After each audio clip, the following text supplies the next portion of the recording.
Yo, what is good, Ninja? OJ over here from Player Essence, and welcome to another video. Today we have some awesome information for you guys, so let's go ahead and get right into it. And we are starting off with, once again, the Media Create sales charts for July 16th, 2018 through July 22nd, 2018. The Nintendo Switch has once again dominated, and we've got a brand new game at the top of the charts. So Taiko no Tajusen, or Taiko Drum Master, Nintendo Switch version, opens up at an impressive 69,984 units in sales. So on the hardware side, Nintendo Switch actually got a bump as well. So once again, Nintendo Switch software and hardware dominating the sales charts with another 53,745 units sold, while the PlayStation 4 family of systems sold 20,309 units and the 3DS family sold 11,577 units. Now, in terms of the software, I won't go over the whole top 20, but you guys will see it on the screen. I'll also be talking mainly about the top 12, because it's pretty much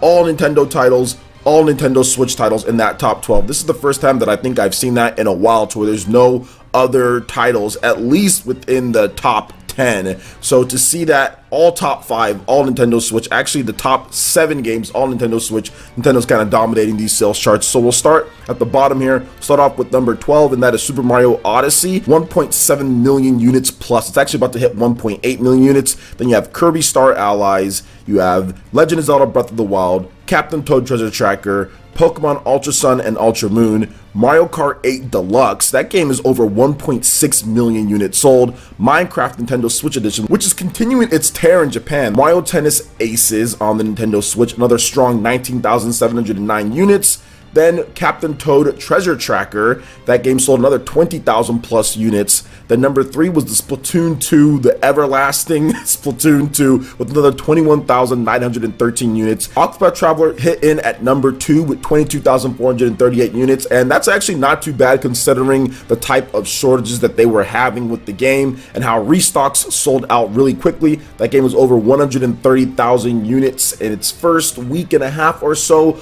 of sales, and Square Enix is probably going to get those restocks in as soon as possible. So I think Octopath is going to stay within the top 10, top 15 probably for the next couple months here. And number 1 was, of course, Taiko Drum Master, the Nintendo Switch version, Bandai Namco, another game there with almost 70,000 units sold. Now you have to remember, guys, with these sales, this does not include the digital sales. This does not include digital sales, and then of course some online sales of physical versions aren't included either. So to see Taiko Drum Master do so well, once again, Octopath Traveler hit another 22,000 plus, and that's not even counting digital sales, where it's number 1 across most of the major regions. And of course, there's the stock shortages. I'm actually really happy to see what's going forward with Octopath Traveler and the Nintendo Switch. We also got that nice boost to 53,000 with the Nintendo Switch hardware sale, so that's definitely not bad at all. And pretty much all the systems got a boost from the previous week as well. Even the new Nintendo 2DS LL, that got a big boost from 4,176 units to 8,296 units. And even if you look at the Nintendo 3DS/2DS, you look at all of that, the fact that that system is still selling over 10,000 units a week in Japan, or it can break 10,000 units, is just absolutely incredible. It's just like free money pouring into Nintendo with that old hardware, man. You're talking about hardware that was pretty much being developed like what, in like the 2008, 2009, somewhere in that range. I mean, the fact that that hardware and how old it is, and you can still sell it for that price of $150 with the Nintendo 2DS XL or 2DS LL in Japan is just insane. It's insane to see. So overall, a lot of good stuff here. Like the fact that Nintendo is continuing to sell their hardware and software really well in Japan. Look at stuff like Legend of Zelda Breath of the Wild. That game's still in the top 10 when it comes to Japan. It's just crazy just to see how well it's doing. And even games like Donkey Kong Country Tropical Freeze, that game sold another 3,378 units. That game has almost 200,000 units in Japan alone. And then Nintendo Labo, still around there, 3,842 units for over 205,000 units sold in Japan alone. So not bad at all. So what do you guys think about all the different sales here and what's going down with the numbers? Let me know your thoughts in the comment section below. Alright, and moving into the next topic here, Paladins is now available on the Nintendo Switch as a free-to-play download. So Paladins initially came back to the Switch back at E3, June 13th, right around that time. Paladins dropped, and we got basically a paid version of the game. It was $29.99. It was like the Founders Pack or something like that, and you pretty much got all the different character unlocks, and then whenever new characters come out, you'd be able to get those. Got some skins and some cool stuff. I personally felt that it was worth the $29.99 for how quality of a game it is. Nice multiplayer action. You have 60 frames per second. It was cool, but the game is free to play on other systems. So now we finally have that on the Nintendo Switch, and you can check it out. Now, there is not anywhere near as much content. There are way less things in terms of it, but it does take about 6.1 gigabytes of free space in order for you to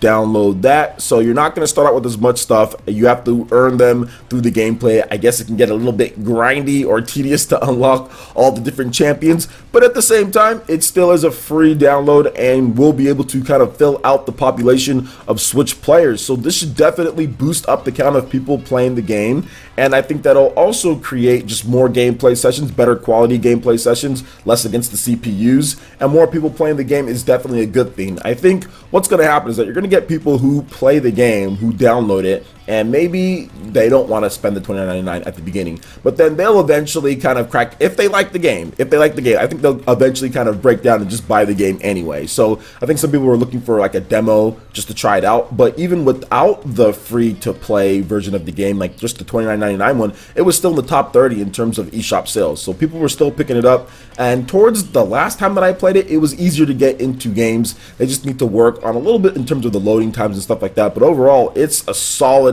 and very good port on the Nintendo Switch. Pretty much has all the content the other versions have. I know that there's going to be some type of like battle royale mode that they're also going to be doing as well, so hopefully they get that in. But yeah, there's a bunch of new modes in Paladins. There's a lot of cool stuff that they've added in, a lot of different tweaks to the balance, and there's a ton of champions to play as. It's a fantastic game, guys. So if you haven't picked it up at this point for the $29.99, I think it definitely is at least worth checking out for a free download on the Nintendo Switch. It's a very good game, and we're definitely going to be playing it once again for PE Arena and all that. So what do you guys think about Paladins going free to play on the Nintendo Switch? Are you more likely to pick it up at this point now? Let me know your thoughts in the comment section below. All right, and moving into the final topic here, and something that I'm extremely excited about. Iconoclasts for the Nintendo Switch will be officially launching on August 2nd via the Nintendo Switch eShop.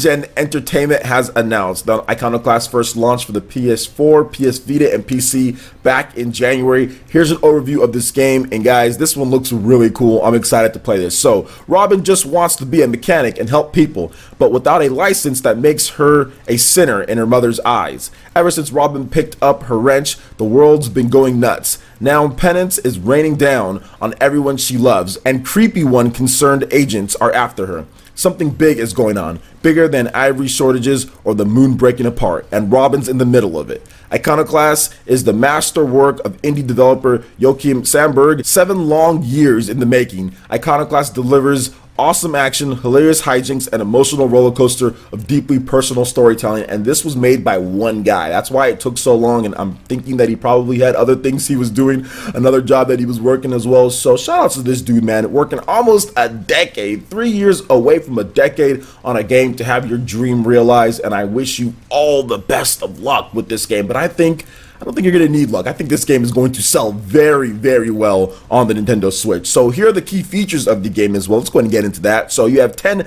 nut-twisting hours of Metroidvania-style platform adventure. So that's pretty much going to sell people right there. 10 densely detailed locations filled with fine-tuned action and puzzles, 20+ gear grinding, screen-filling boss battles standing in your way, 3 game-changing difficulty settings supported by a unique skill system, a heart-wrenching epic. Can one mechanic fix the whole world? So this game right here, guys, I love the colorful art. I love the vibrant style, the skills, the Metroidvania. It just seems slick. It seems fast. It seems fun to play. The story seems very interesting. I like the designs of the enemies, and the fact that all of this was made by one dude is just absolutely amazing. And if you're going to make an indie game, Metroidvania is probably the way to go. It should definitely be an option. There are so many high quality Metroidvania games, but they all do well, whether it's Hollow Knight, Dead Cells is coming out pretty soon here. All of them are going to do well on the Nintendo Switch just because people love that Metroidvania style. It harkens back to the old school, the first days of playing some of the games, the original Metroid. You also have Castlevanias, all those put together, 2 of the most iconic franchises of the 80s and the 90s put together is just so good. So Metroidvania style games are always awesome. Everything that I've heard about the PlayStation PC version of the game is really good, so I cannot wait to pick this up, because essentially you're getting that PS Vita version and you're getting that PlayStation version in one with the Nintendo Switch. I remember seeing this game, I think back when it first launched on PS4, and I was just like, okay, well, maybe it's going to come to Switch as well. And now we got that announcement a bit ago, and it's dropping next week, August 2nd on the Switch. So excited about that. Definitely going to be checking it out. So what do you guys think about all the different topics that we discussed, from the Nintendo Switch and kind of the domination of the media create sales charts, also Paladins going free to play, and of course Iconoclasts on the Nintendo Switch launching next week? Let me know your thoughts in the comment section below. All right, Ninja, that wraps it up for this video here. Go ahead and check out the links in the description below. We got Facebook and Twitter. Go ahead and give us a like and a follow on our social media. Really helps to spread the content of Player Essence across the internet, in addition to YouTube. Also, make sure you check out our Patreon, Twitch, and YouTube live gaming pages and consider supporting Player Essence. When you do so, it gets you access to all sorts of cool benefits, perks, rewards, and emotes via YouTube sponsorship. So check out the link in the description below. Consider supporting Player Essence right here on YouTube.